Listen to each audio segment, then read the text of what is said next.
جس انداز سے فاطمہ نے، جو سب سے پہلی بات میں کہہ رہا ہوں، علی کا گھر سنبھالا. اچھا اب یہ باتیں معصومین کے حوالے سے تو ایک طرح سے فائدہ مند نہیں، سب ایک ہی نور کے ٹکڑے ہیں، لیکن ہماری بچیوں کو، ہماری عورتوں کو، ہمارے گھر کی خواتین کو اور ہمارے گھر کے مردوں کو پیغام تو اسی طرح سے ملے گا کہ جب پیغمبر کی حدیث ہمارے سامنے کل والی آ گئی، پیغمبر نے تقسیم کار کر دی. فاطمہ کہہ رہی ہیں کہ میں اتنا خوش ہوں اس تقسیم کے اوپر. کبھی ایسا ہوتا ہے نا کہ کوئی بھی آرگنائزیشن میں یا اچھے ادارے میں، بلکہ برے میں بھی، لیکن برے کی مثال چھوڑی، لوگوں کو مختلف کام دیے جاتے ہیں کہ بھائی یہ کام، یہ فنکشن کرنا، یہ مجلس کرنا، یہ امام باڑہ چلانا، یہ یتیم خانہ چلانا. ایک آدمی تو نہیں کر سکتا نا، کام تقسیم ہوتے، بھائی تم یہ کرنا، تم یہ کرنا، تم یہ کرنا. اس میں اگر کسی کو اس کی اپنی فیلڈ کا کام مل جائے، جس کا وہ ماہر ہے، جو اس کے لیے بہت آسان، وہ اتنا خوش ہو جائے گا. ایک بہت بڑا یہ سائیکالوجی کے اندر ایک الگ سے ایک پیغام بھی کہ اگر آدمی کو جاب جو ملے نا، وہ اپنی فیلڈ کا ملے، اتنا سکون محسوس کرتا ہے اور اتنا وہ ترقی کرتا ہے. یہ بہت اہم موضوع ہے، لیکن میں موضوع سے ہٹ جاتا ہوں. میں موضوع سے ہٹنے نہ پاؤں اس لیے میں واپس آ جاتا ہوں کہ فاطمہ پیغمبر آ کے کام تقسیم کر رہے، نہ بیٹی کچھ بول رہی ہے، نہ داماد کچھ بول رہا. ہو سکتا ہے پیغمبر کہہ دیتے فاطمہ تمہیں گھر کے باہر کے کام کرنا، علی تمہیں گھر کے اندر کے تقسیم سنبھال لیتے کو، لیکن وہ خوشی نہیں ہوتی. جو فاطمہ کی خواہش ہے، جو فاطمہ کی تمنا ہے، جیسے شہزادی کی تمنا پہ تو زمین و آسمان چلتے ہیں. میں اب عام ماحول کی بات کر رہا ہوں. پیغمبر نے وہی ذمہ داری دی اور یہ بتا دیا کہ کس انداز سے ایک مومنہ کا گھر ہونا چاہیے. اچھا علی اور فاطمہ کی زندگی پہ کون عمل کرے گا؟ یزید، ظالم حکمران، شمر، یا مومن اور مومنہ؟ اور اگر سید ہیں تو کیا کہنے فاطمہ کے بیٹے اور فاطمہ کی بیٹی. گھر اس طرح چلتے، بیوی اس طرح سے گھر کو سکون کا گہوارہ بنا. مگر شرط یہ ہے کہ شوہر بھی گھر کے باہر کی اپنی ذمہ داریاں ادا کرے. یا ہمارے یہاں بیلنس نہیں. ایک چھوٹی سی بات عرض کر کے آج کی مجلس ختم کر رہا ہوں، پھر پیغام مکمل کل کروں گا. اب پیغمبر نے تقسیم کام کر دی، تقسیم کار کر دی. اچھا اب اس کے اندر ایک نقصان اور ہے، اگر اگلی روایت ہمارے پاس نہ ہوتی. کیا کام ہے؟ کیا اس میں نقصان ہے جو ہمارے یہاں ہو رہا؟ مرد نکھٹو بن جاتے ہیں، گھر میں آ کے ہل کے پانی بھی نہیں پیتے. بیوی بیمار بھی ہے تب بھی اسی کو ناشتہ بنا کے، شوہر کو چائے بنا کے دینا. موضوع پہ بات بہت ہوتی ہے تو میں ٹونٹنگ والے جملے نہیں کہہ رہا ہوں، میں تو حدیث پڑھنا چاہتا ہوں. اس کے بعد والی حدیث تقسیم کار تو کر دی پیغمبر نے کہ تمہارا یہ کام ہے، تمہارا یہ کام. مگر اس کا مطلب یہ نہیں کہ دونوں اس انداز سے اپنے کام میں لگ جائیں. جو میں نے کل کہا، کیا عورت جاب نہیں کر سکتی؟ کیا عورت بزنس نہیں کر سکتی؟ صرف ایک اس میں رکاوٹ آتی ہے کہ شوہر کی اجازت کا بغیر گھر سے نکلنا حرام. تو وہ بھی شادی شدہ عورت نا. لیکن آج کل کی دنیا نے تو اور آسان کر دیا کہ شادی شدہ عورت بھی گھر سے نکلے بغیر اتنے سارے کام گھر میں انجام دے سکتی ہے. یا آن لائن بزنس میں تو آج کل دنیا میں عورتیں بہت آگے نکل گئی. کمفرٹیبل، جو اسلام چاہتا بھی ہے کہ نامحرموں سے کم انٹریکشن بھی ہو، اور پھر وہ چاہے تو سارے کام کرے، کوئی حرج نہیں، مگر اپنی بنیادی ڈیوٹی چھوڑے بغیر، جو ہر آدمی کی اصل ایک ڈیوٹی ہوتی ہے. یہاں پہ میں ایک واقعہ سناتا ہوں، ذرا جوک نما ہے، لیکن چونکہ یہ شہادت کی رات نہیں ہے، شہادت کے بعد والی رات بھی نہیں ہے، تو اس کو سنایا جا سکتا ہے. بڑا سے بڑا آپ کام کر کے دیں گھر والوں کو، لیکن اپنی اصل ڈیوٹی نہ چھوڑیں. بہت ہی مشہور ایک جوک ہے، لیکن سن لیجئے مختصر، میری گفتگو بعض اوقات بہت ڈرائی ہو جاتی ہے. ایک صاحب نے اپنے گھر کی حفاظت کے لیے ایک سیکیورٹی گارڈ رکھا, جو ہم کراچی کی زبان میں بات کریں ایک چوکیدار رکھا. تمہارا کام یہ ہے کہ رات بھر جاگو, پہرا دو. ان صاحب کو ایک دفعہ ایسا ہوا کہ بالکل صبح 6 بجے کی فلائٹ سے کراچی سے اسلام آباد جانا تھا. گورنمنٹ آفیسز وہیں ہیں, وہیں کام تھا, جانا تھا. جب وہ صبح گھر سے نکلنے لگے 5 بجے تو چوکیدار نے ان کے پیر پکڑ لیے, کہا کہ آج آپ نہ جائیے. میں کیوں نہ جاؤں؟ کہا کہ میں ابھی جو سو رہا تھا تو میں نے خواب دیکھا کہ جس پلین سے آپ جا رہے ہیں کریش ہو گیا ہے, سب لوگ مر گئے ہیں. تو اگر آپ اس پلین سے گئے, وہ دل میں ایک برا خیال تو آ جاتا ہے ایسی باتیں سن. بہت ریکویسٹ. چلے انہوں نے اس کی بات مان لی. 2 گھنٹے کے بعد نیوز آئی کہ واقعاً پلین کریش ہو گیا اور سب مر گئے, ایک بھی زندہ نہیں بچا. چوکیدار کو بلایا, کہا تمہارا شکریہ, تمہاری وجہ سے میری جان بچ گئی, یہ انعام لو اور یہ لیٹر لو. لیٹر کیا ہے؟ You are fired. تمہیں تمہارے جاب سے نکالا جا رہا, نوکری سے نکالا جا رہا, جاؤ خدا حافظ. تو گھبرا گیا. میں نے آپ کی جان بچائی, میں نے آپ کے ساتھ نیکی کی, تو بس یہ خالی انعام میں تو سمجھ رہا تھا میرا اسٹیٹس ہائی ہو جائے گا. کہا کہ نہیں, تم نے جو نیکی کی وہ اپنی جگہ, لیکن خیانت کی میرے ساتھ. تم نے کہا کہ میں سو رہا تھا, میں نے خواب دیکھا, میں نے تمہیں رکھا تھا رات بھر جاگ کر پہرا دینے کے لیے. سو کیسے گئے تم؟ خواب کا مطلب تو یہ ہے نا کہ تم سو رہے تھے اور پہرا کہاں رہا؟ جو تمہاری ڈیوٹی تھی وہ تم نے انجام نہیں دی. بے شک میری جان بچا دی, اس کے لیے انعام لے لو, لیکن جاب نہیں رکھا جا سکتا.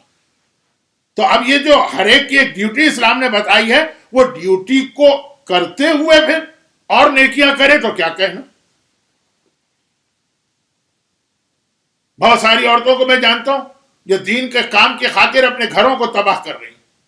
نہ شوہر کو ٹائم دے پاتی ہے, نہ اولاد کو ٹائم دے پاتی ہے. ہاں, حتیٰ میں اپنی فیلڈ کی بات کر رہا ہوں, مجلس پڑھنے میں اتنی بزی ہو گئی, لیکن چونکہ یہ عام مومنات کا موضوع نہیں ہے اس لیے میں اس کو زیادہ ہائی لائٹ نہیں کرنا چاہتا. لیکن اور کام, چیریٹی کے کام ہے, ویلفیئر کے کام ہے, لوگوں کی خدمت کے کام ہے, سب کرو, لیکن پہلے اپنی ڈیوٹی. یہ پیغمبر نے تقسیم کر دی, لیکن تقسیم کرنے کے بعد پھر کیا کہا کہ یہ ہارڈ اینڈ فاسٹ رول نہیں, تقسیم ہو گئی کام کی, لیکن ایک دوسرے کے کام میں مدد کرنا ہے, تعاون کرنا ہے. اب آئیے وہ حدیث سن لیجیے. اللہ کے رسول, اب یہ تقسیم تو ہو گئی اس کے کئی دنوں کے بعد, بلکہ کئی مہینوں کے بعد کی چیز. اللہ کے رسول بیٹی کے گھر میں آئے, وہ تو آتے ہی رہتے ہیں, بیٹی بھی باپ کے یہاں جاتی ہے, باپ بھی بیٹی کے آتے, لیکن جس وقت وہ آئے تو دیکھا کہ مولا جو ہے وہ دال پکا رہے ہیں اور شہزادی مثلاً آٹا گوندھ کے روٹیاں, سالن بنا رہی ہیں, مثلا کھانا پک رہا ہے, ایک ڈش یہ بنا رہے, ایک ڈش وہ بنا رہے. پیغمبر تقسیم کار کر چکے تھے, یہ گھر کے اندر کے کام, لیکن اب بتانا ضروری تھا کہ اگلا اسٹیپ, جو اسلام کی تعلیمات اسٹیپ بائی اسٹیپ ہوتی, پہلے 2 نمازیں واجب ہوئی, پھر 5 نمازیں واجب ہوئی. پیغمبر نے کہا کہ یا علی,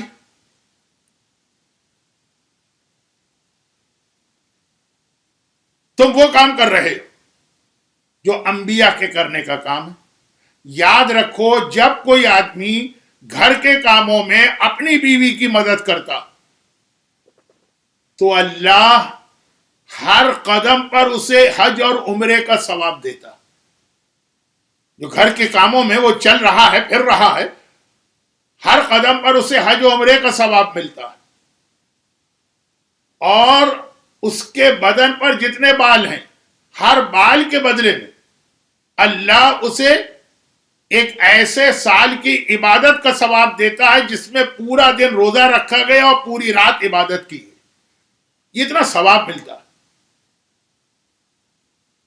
اور اے علی, یہ یاد رکھو, اب یہ والی حدیث, یہ حدیث ایک ہی ہے, اس کا جو ٹکڑا ہے نا یہ صدقے کے لیے آتا, صدقے کے لیے, یہاں بھی آ رہا ہے. جس وقت کوئی آدمی اپنے گھر کے کاموں میں اپنی بیوی کا ہاتھ بٹاتا ہے اور مدد کرتا، یہ اس کے گناہوں کا کفارہ بنتا۔ گناہ تو ہم سے اور آپ سے ہوتے رہتے ہیں، گناہ کا کفارہ، گناہ صاف کرنے کے طریقے، گناہ کو ڈیلیٹ کرنے کے طریقے، گناہ کی جو میل ایمان پہ چڑھ جاتی ہے اس کو اتارنے کے طریقے کیا ان میں کیے کہ بیوی کا ساتھ دے رہا ہے گھر کے کاموں میں، کفارۃ الذنوب یہ گناہوں کا کفارہ ہے اور اللہ کے غضب کو ٹھنڈا کرنے والی چیز ہے۔ جب آگ بھڑک رہی ہے اس کو ٹھنڈا کرنے کے لیے پانی ڈالتے ہیں نا۔ اب دیکھیے صدقے کے لیے بھی حدیث، الصدقۃ سر تطفی غضب الرب، چھپا کے صدقہ دو تو گویا تم اپنے اللہ کے غضب کو ٹھنڈا کر رہے ہو، پانی ڈال رہے ہو اس کے اوپر، غضب کی آگ پر۔ اور یہاں پہ کہا گیا کہ یہی چیز، تبھی آپ کو مراجع کا فتویٰ ملے گا کہ گھر والوں کو ذرا بہتر زندگی گزارنے کا موقع دینا یہ صدقے سے زیادہ ثواب رکھتا۔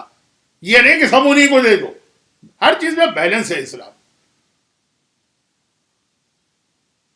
ایک کارٹون آتا تھا ٹیلی ویژن پر اور ابھی بھی آتا ہوگا، پوپائی دا سیلر، وہ اسپینش بہت کھاتا تھا۔ میرے جوانی کے زمانے کی بات ہے کہ رضویہ سوسائٹی میں رہتا تھا، ایک مومن نے اس کی نقل میں اسپینش ہی کھانے شروع کی، اتنی بڑی بڑی پتھریاں ان کے گردے میں بن گئے۔ بیلنس ہوتا ہے، ہر چیز بیلنس ہوتی ہے، اچھی سے اچھی چیز پہ بھی پورا زور لگا دو۔ خیر میں ذرا بہکا، لیکن اس لیے کہ میں نے کہا کہ لوگ اگر آدھی بات سنیں نا تو پھر غلط مطلب نکالتے ہیں، لیکن چھوڑے ابھی صدقے کو۔ ابھی بات یہ کہ گھر والوں کی مدد کرتا ہے، یہ گناہ کا کفارہ ہے، پروردگار کے غضب کو ٹھنڈا کرنا ہے، اور مردوں کے لیے دلچسپ چیز، حوروں کا مہر یہ مومنہ حور سے زیادہ قیمتی ہے جو تمہارے گھر میں آئی، اس کی خدمت کرو گے تو وہ مہر بنے گا حور کے لیے۔ اچھا، اب اس کے بعد حدیث کا آخری ٹکڑا سن لیجیے، جو ایک اعتبار سے میرے اعتبار سے یہ اس سے بڑھ کے اب فضیلت کی کوئی چیز نہیں۔ حج کا ثواب ملا، عمرے کا ثواب ملا، ایک سال کی عبادت کا ثواب ملا، گناہ کا کفارہ، لیکن اب حدیث کا یاد رکھو، گھر والوں کی خدمت صرف وہ کرے گا جو یا صدیق ہوگا یا شہید ہوگا یا اللہ نے اس میں دنیا اور آخرت کا خیر جمع کر دیا ہوگا، اور اللہ اسے اتنا اجر دیتا ہے جتنا داؤد نبی کا اجر ہے، یعقوب نبی کا اجر ہے، عیسیٰ نبی کا اجر۔ میں نے کہا نا کہ بعض اوقات مجلس کے شروع میں نے کیا بات کہی تھی کہ بعض اوقات کچھ چیزیں ہمیں بہت چھوٹی اور معمولی لگتی، ارے یہ کر کے کیا ہوگا، یہ گھر میں جو آپ نے جھاڑو لگائی یا ویکیوم کیا، لیکن اس میں ایک لفظ ہے ناگواری کے ساتھ نہ ہو، یہ بھی جملہ ہے حدیث میں، ناگواری کے ساتھ نہ ہو، خوشی کے ساتھ۔ جیسے ایک نماز آدمی کو پڑھنا پڑے والدین کے ڈانٹنے ڈپٹنے سے تو پڑھتا تو ہے ناگواری کے ساتھ، ایک ہے خوشی کے ساتھ نماز پڑھ رہا، یہ کام خوشی کے ساتھ کرے۔ 6 لفظ پیغمبر کہے گئے، صدیق، شہید، خیر الدنیا والآخرہ، یعقوب، داؤد اور عیسیٰ۔ یہ ہے کیا چیز؟ صدیق کسے کہتے ہیں؟ مولائے کائنات کا لقب ہے صدیق، شہزادی کونین کا لقب ہے صدیقہ۔ قرآن کریم نے 2 اہم ترین انبیاء کے لیے لفظ استعمال کیا، وَاذْكُرْ فِي الْكِتَابِ ادریس إِنَّهُ كَانَ صِدِّيقًا نَبِيًّا، اپنی کتاب میں ادریس نبی کا ذکر کرو، یہ نبی ہیں اور صدیق ہیں ادریس۔ وَاذْكُرْ فِي الْكِتَابِ ابراہیم إِنَّهُ كَانَ صِدِّيقًا نَبِيًّا، کتاب میں ذکر کرو ابراہیم کا، یہ نبی ہیں اور صدیق۔ اچھا اب دیکھیے، ادریس نبی کا نام آیا کہ وہ صدیق ہے، پیغمبر نے کہا کہ گھر والوں کی خدمت صدیق کرتا، ادریس اور عیسیٰ۔ جب امام زمانہ آئیں گے تو 4 نبی ان کی مدد کے لیے آئیں گے جو اب تک زندہ، ان میں پہلے ادریس ہے، آخری عیسیٰ، پہلے اور آخری دونوں کا نام لے لی۔ یہ آپ کو اجر و ثواب مل رہا ہے گھر والوں کی خدمت کا۔ اور پھر پیغمبر نے کہا کہ شہید کون ہے؟ شہید تو بے شمار ہے، لیکن قرآن نے کہا وَيَكُونَ الرَّسُولُ عَلَيْكُمْ شَهِيدًا، اور رسول ہے شہید. کفا باللہ بینی و بینکم شہیدا ومن عندہ علم الکتاب، اللہ اور علم کتاب رکھنے والا میرا مولا یہ ہے شہید.